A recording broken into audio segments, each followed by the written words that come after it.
Oh, it's you. What brings you all here? Hey, we're just having a look around.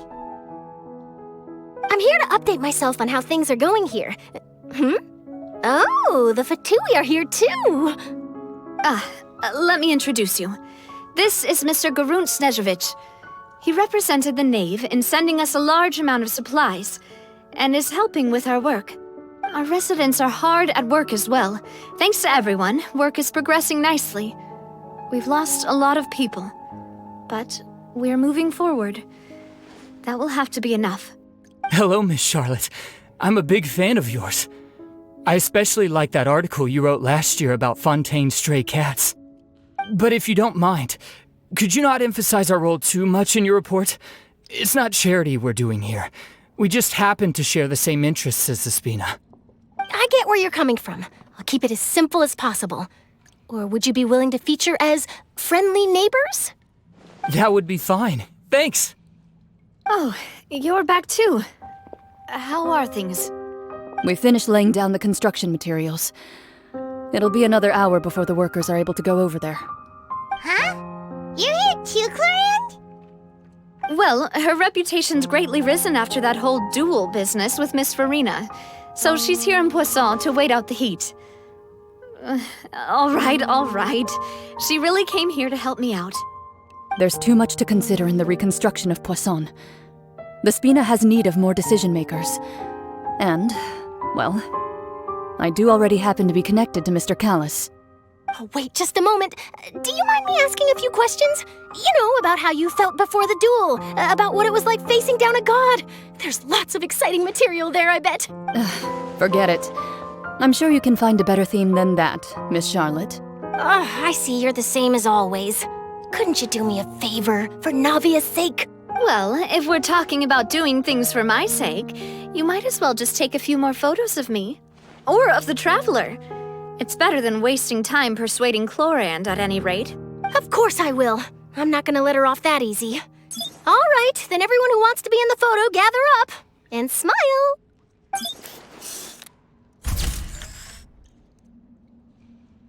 How did it go? Was it a good shot? Did Paimon look cute in it?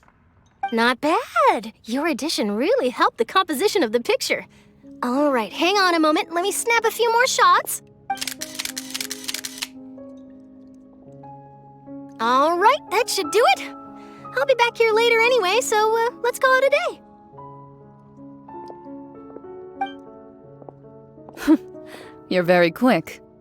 Speed is of the essence when it comes to the news, and freshness is the key. Also, not to brag, but I'm pretty good at building connections. Who knows? I might eventually get that interview with you after all, Miss Clorand. Wow, you really do have that never say die spirit. I'll hazard a guess that this is how you got that interview at the Fortress of Meripede. Whoa, you're well informed. Let me make a guess too. I asked Sijuin who told Monsieur Nervillet, and he told you, right? That's a very complete information chain. In truth, all Monsieur Neuvillette asked me was, when did the fortress become so friendly towards the media? I told him that it was best not to speak too soon. There's no guarantee that Ridsley will make a personal appearance. You're right. I've got to treasure every moment I have with them. In which case, I'll be making a move first. Stay safe now. And tell me if you hear anything interesting. I'll treat you to afternoon tea in exchange. You seem curious about the fortress. Of course. But he did invite you to tea. 2 large pots of it, in fact. I have to agree. The tea there is very good. Speaking of that. Well, I'd be partial to... Wow, it's like we've got a menu or something. What flavor of biscuits would you like? Me? I'm fine with anything. All right. I'll go over the newly arrived... That works great. Is it just... I did. It was a gift from Sijuin. Want to give it a try? I think the color would suit you, too.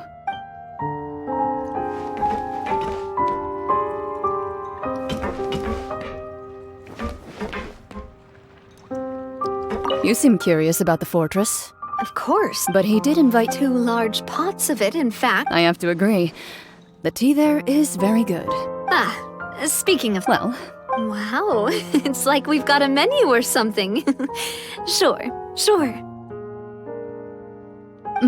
What flavor of Me? All right. I'll go over the newly arrived. That works great. I did.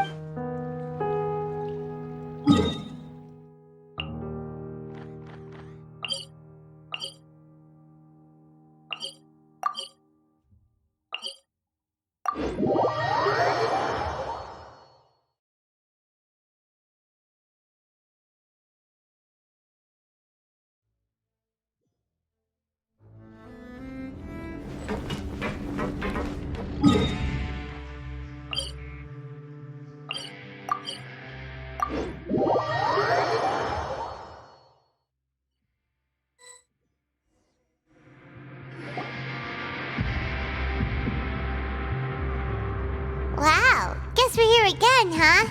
There's a real nostalgic feeling to this place. Looks like you've been missing us. Duke! Did you come all the way to the entrance to greet us? Of course. I'm here to welcome you and our dear Miss Charlotte, whom our good head nurse recommended to me. It's an honor to finally meet the much-rumored Duke. Thank you for consenting to my visit to the fortress, sir. No need to thank me. But that said, I shouldn't be the focus of your interview. I trust you recall our agreement? Of course, of course. All right then, this way.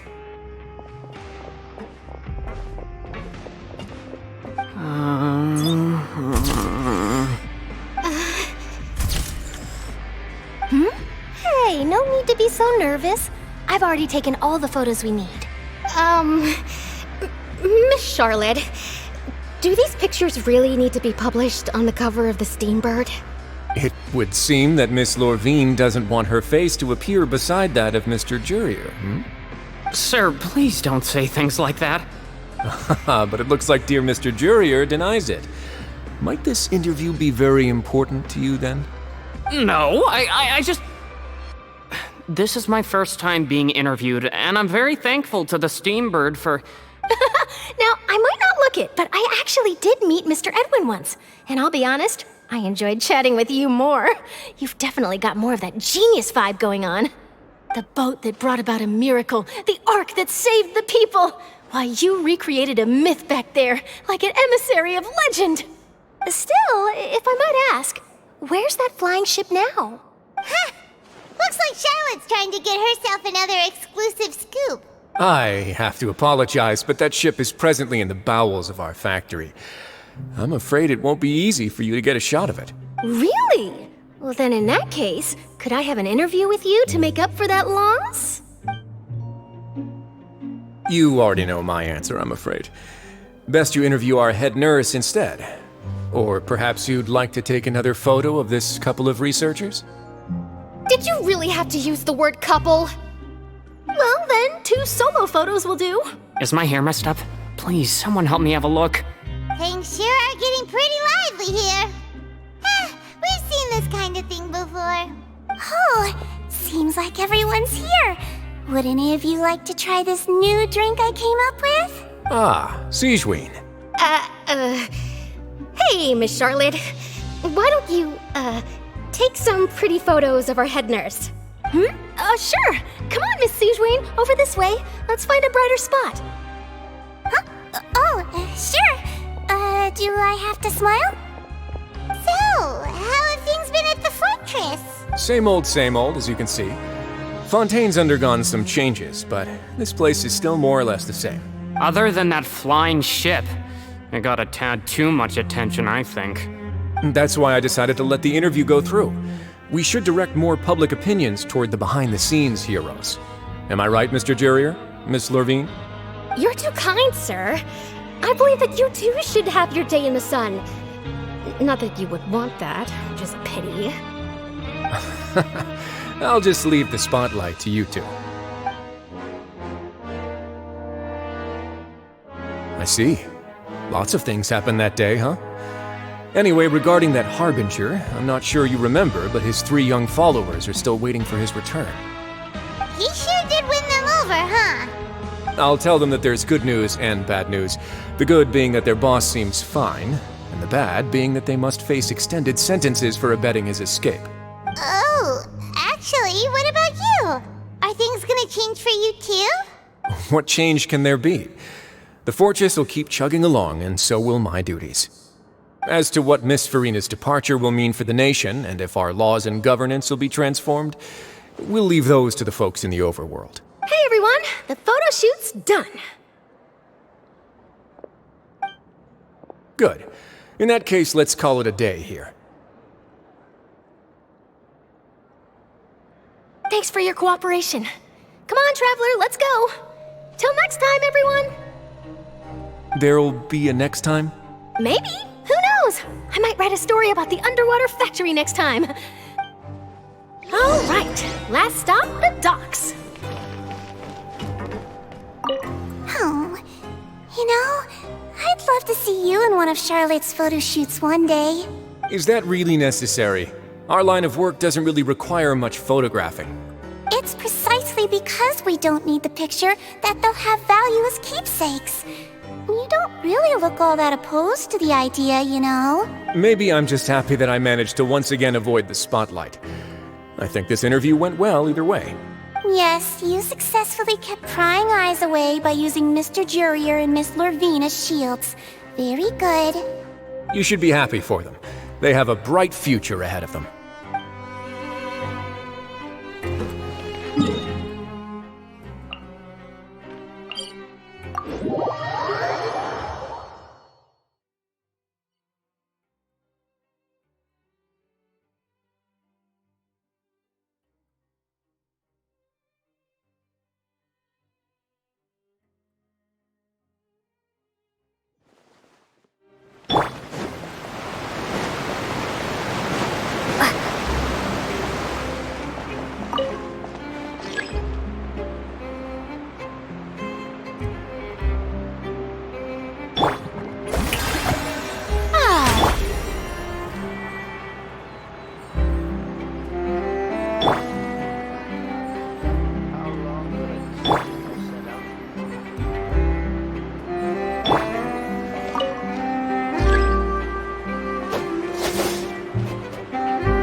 Navia mentioned that she stayed in touch with Linny and the others after working together. Apparently, they've been at the docks distributing these strange pockets the whole time since. Traveler, Paimon. Ah, and Miss Charlotte, too. Would you like a magic pocket? What sort of gadget? It's a wondrous bag that can be used to carry many things. The water level has returned to normal, but if you see any of your things floating around, you can use this to carry them. Or you could trick a friend into doing it for you. Trick a friend? I wonder which of my friends would fall for that.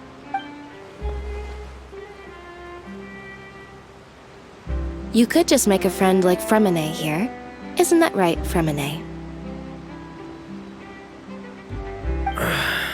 Is this what you meant by, I'll help you make some more friends? To be honest, that sounds pretty sweet. Could I have your contact, please? Sure.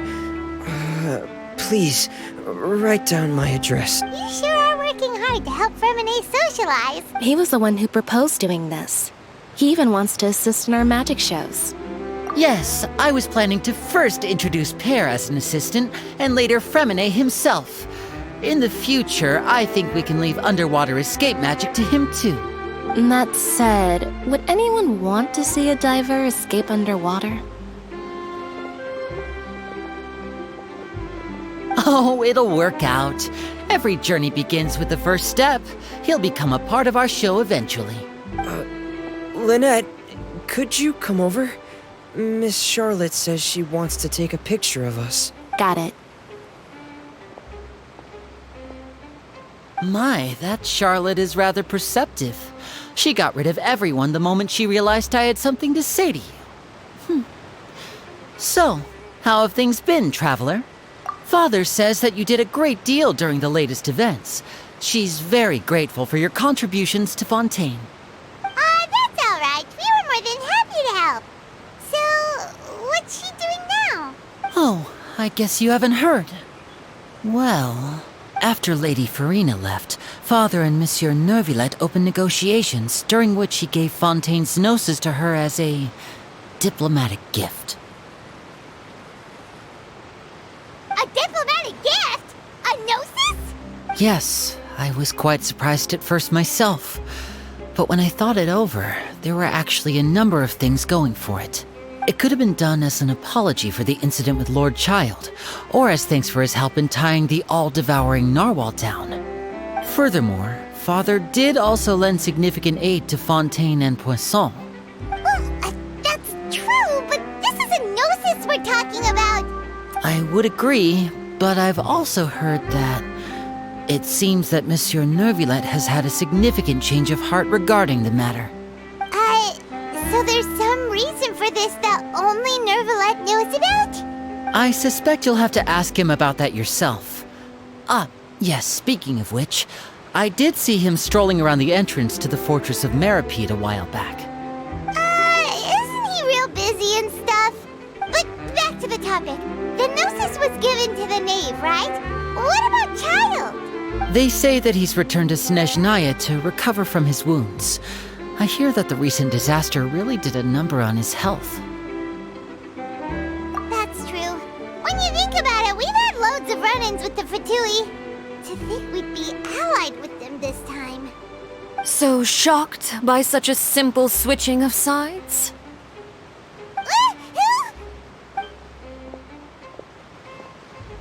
Father! Well, what do you know? Come to the docks to see how my children are doing and meet the Traveler by chance. Please do not pay my accomplishments in Fontaine too much mind.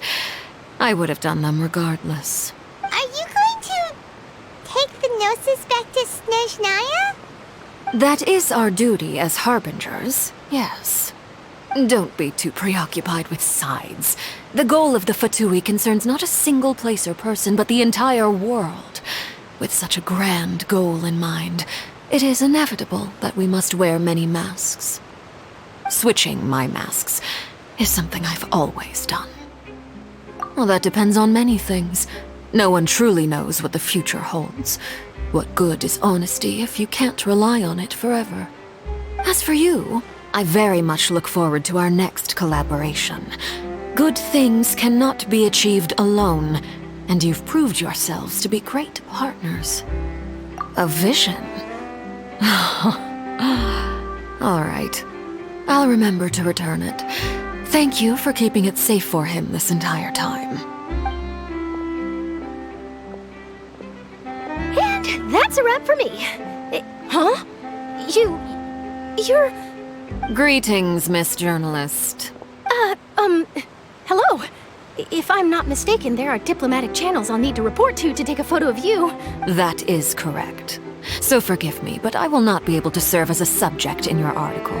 However, feel free to write as much as you'd like about our dear magicians and our upcoming rookie talent. I will. The sea breeze is quite pleasant. I shall continue my walk while the weather remains so agreeable. Farewell. Farewell, Father. Oh, she has such an intimidating presence. I didn't even dare to take a picture. Thankfully, I've already wrapped up all my pre-scheduled interviews. Thank you all. This'll be more than enough for me to write about, I'm sure. Don't be too nervous. Why don't you take a magic pocket before you go? Here, Traveler, Paimon, you take one too. To move things about? That's right. Funny. I was giving out magic pockets when we first met too. And what do you know? I'm doing the exact same thing right now. So many things have happened, but the pockets are still the pockets. I guess this must be life. We will all follow our own paths, and serendipity will lead you to your fated friends. All right then. We'll be handing out pockets in some other districts later, so we'll get going now. Have a good day, you two. Well, guess we sent Charlotte off. Shall we go see how Neverlette's doing? As long as he's not so busy that he doesn't have time to chat anyway.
You really are here, Neverlet.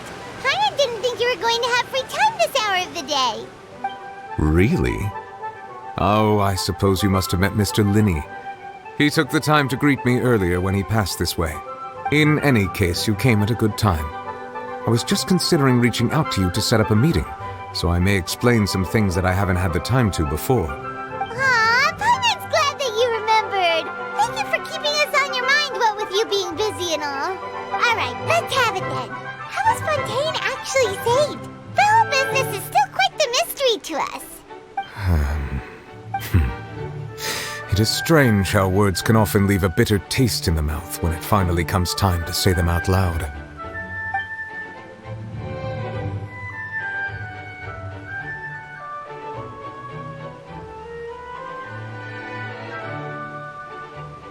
Whoa. So that's what happened? Focalor destroyed the divine throne of the Hydro Archon and restored your power to you, transforming you into a fully fledged elemental dragon sovereign!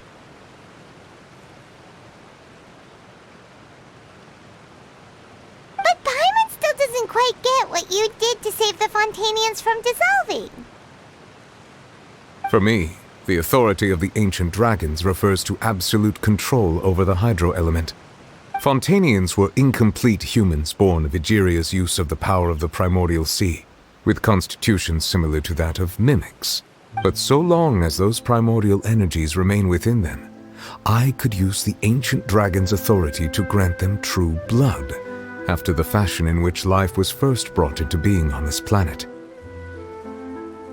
In other words, when I gave my verdict, Fontainians became true humans, and thus would naturally no longer be dissolved by water from the primordial sea. Focalor must have counted on you to make that decision as well. Your verdict was the key to making the prophecy appear to have come true while saving everyone. Yeah, and in a manner of speaking, Focalor finally managed to fulfill the original Hydro Archon's wish to turn Oceanids into real people too! It seems from your expressions that you still have more things you wish to ask. Ask away. I will tell you the truth as I know it. I have investigated his case along many avenues, and I have learned that he once fell into an unknown chasm when he was young. There, by chance, he awakened the all-devouring narwhal. But whether it be by sentiment or reason, that should not have been enough to consider him the root cause of the disaster. At most, he would have had tangential liability. As for the judgment passed by the Oratrice during the trial, whether it was due to that liability by association or Focalors deliberately using him to buy time for us on the assumption that he would be able to hold the creature off, I cannot say. Guess Focalors had Fontanians in mind the whole time. In the end, it was thanks to her that they finally became real humans. Hang on a second. Paimon suddenly got another question. Back when Fontanians hadn't yet become real humans, were the children they had also transformed Oceanids? Life has always flowed like water. Do you recall how Fontanians would often come to the Fountain of Lucine to pray for children? Yeah, Lynette said the fountain is where all the waters in Fontaine converge. In truth, even those couples did not know that such prayers were no mere custom, but instead a form of ritual. Those Oceanids who were blessed within the spring water would later descend as new humans in the coming months. Paimon sorta gets it now. Either way, seems like this ritual won't be of any further use, but it'll probably live on as a local custom. Ask away. I will tell you the truth as I know it. Yeah, about that. Risley said Farina has already left. What's that all about? Ah, Lady Farina. The people are only aware that her death sentence has not been carried out.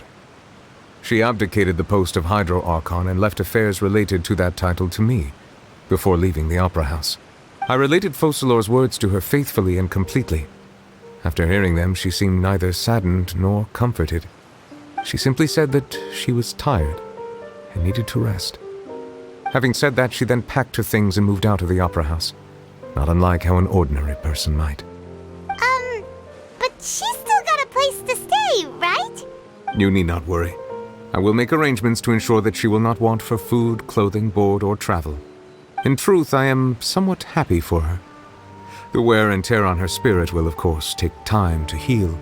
But now that she no longer has to play the role of Focalors the Hydro Archon, she can finally lay down her burdens and lead a normal life. What about you then? What are your plans now that you've regained your full powers as the Hydro Dragon? After Focalors passed on, the Oratrice also ceased to function. This matter will directly affect our trials.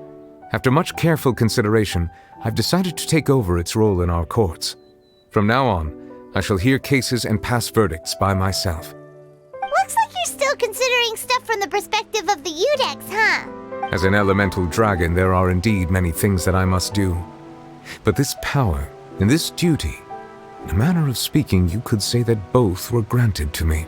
As such, before I attend to my other responsibilities, I must first and foremost continue to serve Fontaine as its highest judge.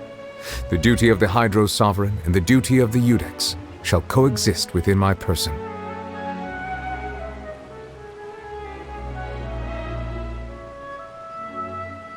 Additionally, the Hydro Archon's departure has brought about another problem, which is that the Opera House shall no longer produce indemnitium.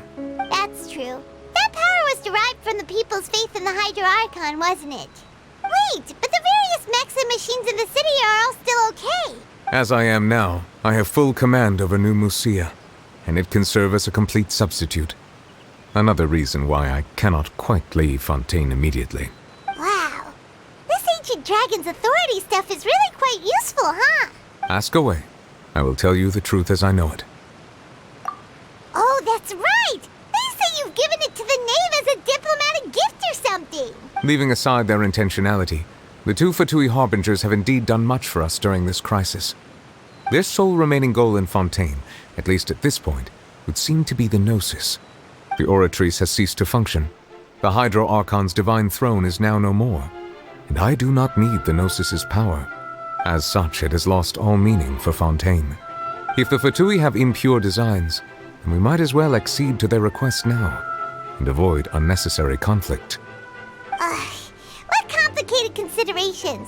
Paimon thought you were just giving it to them out of gratitude to the knave and as an apology to Child. Ask away. I will tell you the truth as I know it.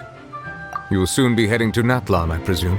I'm afraid that I have little talent as a travel guide, so all I can do is tell you what I know about that land. As far as I'm aware, Natlan can be said to be a nation of dragons. A nation of dragons? You mean like you? No, I suspect that I would not find myself welcome there. Unlike ancient dragons such as myself, the dragons of Natlan have undergone long years of development and evolution. Large numbers of them have entered a form of coexistence with humanity. Natlan is also the nation of war. War ravages those lands like an undying flame. There is one other piece of information I got incidentally from my negotiations with the Knave that I believe may be useful to you. The Harbinger known as the Captain has thrown his hat into the endless ring of war. The captain. Sounds like a real tough customer. Seriously, everywhere you look, there's a Fatui Harbinger doing their thing. I suggest that you fully prepare yourself before going to Natlan. In the meantime, Fontaine's doors will always be open to you. Ask away. I will tell you the truth as I know it. Hang on a sec. Paimon's still got a question about the Gnosis. When we spoke to Linny earlier, he mentioned that your attitude towards giving away the Gnosis had clearly changed. We guessed that there might be some reason for it that only you were aware of. No wonder the House of the Hearth is the Fatui's intelligence division. They are certainly sharp.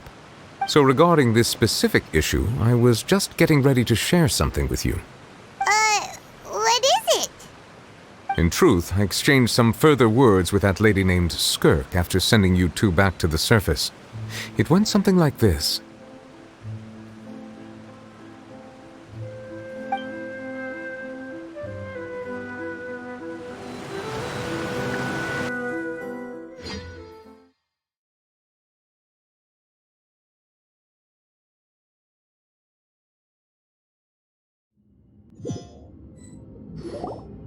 Well, we're going to head topside to see what's going on. You hurry over soon as well, all right, Nervalet?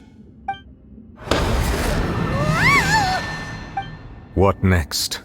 The all-devouring narwhal isn't here, so I'm no longer getting any interference. I can finally catch the scent of your power, what it's made of.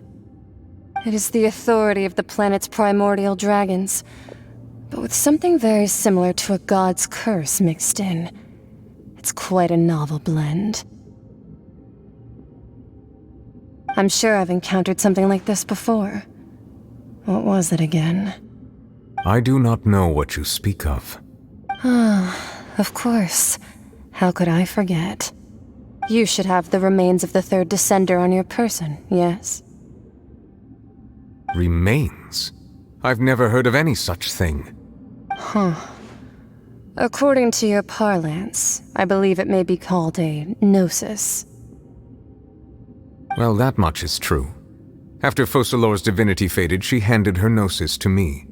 But I fear I have never heard of it described in the manner that you just did. I've been training with my master, the Foul, ever since I was young, and I have never returned to the surface since. So most of the information I possess, I got from him. It is only natural for those who are greater than humanity to possess a different sort of common sense, which is why there are so many problems in our attempts to communicate with humans. Regardless, you should probably get rid of objects of misfortune to prevent any disasters from befalling you. To live in itself is a blessing, but once a person dies, the bonds he once had with this world shall all turn to curses. What do you mean by that? No need to fret. These are just my personal thoughts, and my reason for no longer wishing to return to the surface. This third descender you refer to, who are they? And when did they die? Master never mentioned them to me. Perhaps it just wasn't that important for me to know. If you're interested, though, I could ask him. I'll be sure to pass the answer on to you next time. Next time? You believe we will meet again? I do. Wait. I have a disciple of my own, don't I? He can be the messenger then.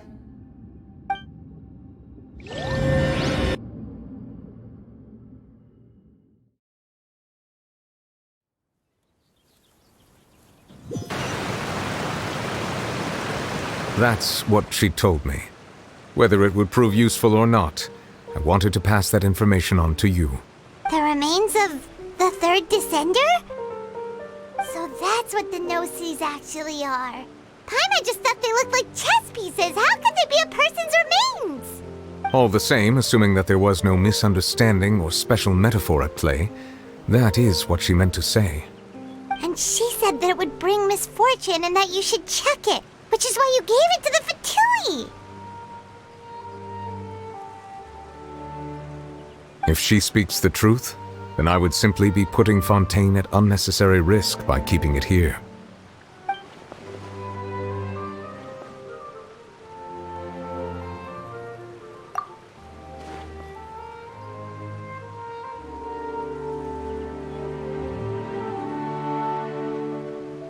I had guessed that you might already be familiar with this concept, but I did not expect you to be one of them. That means that the Gnosis, which are exceedingly element-compatible and can even enhance elemental abilities, do indeed come from the third descender. I wonder, does your body also possess similar properties? Like being able to use elemental powers without a vision. That does sort of count as special compatibility, right? No, let's not think about this stuff right now. It just feels creepy. Comparing the Traveler to the dead third descender and all. That's what you say, but this topic still feels like bad luck.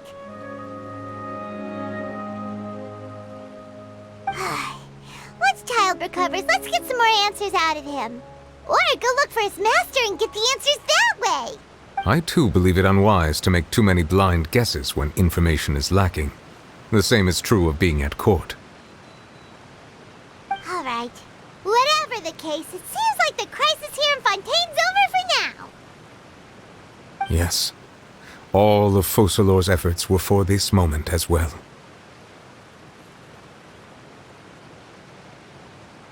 But she sacrificed herself in the end as a god, and she suffered through all those years as a human. Was that really what she wanted? I suppose that would be the mystery of a god's will. I suspect not. But once in a while I too would guess that if wishes were like the clouds in the sky, they will one day return to the earth as raindrops. Life flows like water, and rain is the final answer. The water levels may sometimes tilt one way or another, but the rain falls fairly upon all. And what ultimately is the difference between the rains that fall upon all of us?